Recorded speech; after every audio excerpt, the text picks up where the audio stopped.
Hello guys, ayan, pumasok si 86.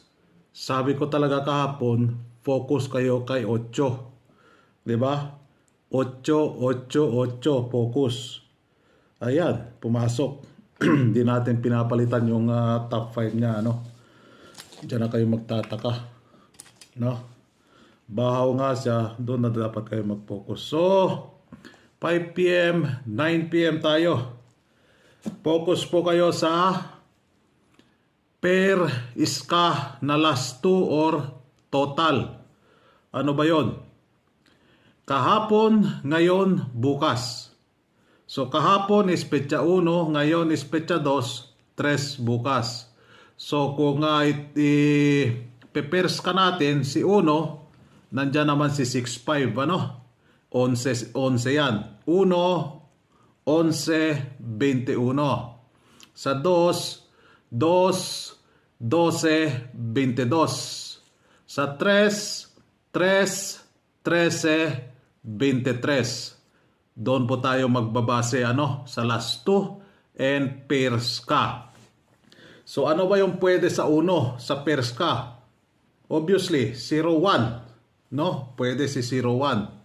So, pairs ka po yan. 0 at saka 1, magkasunod sila.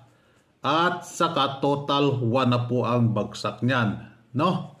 So, ganun po. Huwag po kayong malito.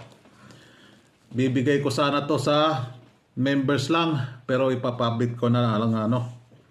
So, 5 p.m., 9 p.m. natin. Si 76, pairs ka din yan. Ikukuhan mo yan. Total mo, 13 siya. Sa last 2 po ito, last 2. Okay? So, kung meron kayong probables dyan na 7-6, ilalast 2 nyo po, So, unang bola. 7-2-1. 2-1 is pairs ka.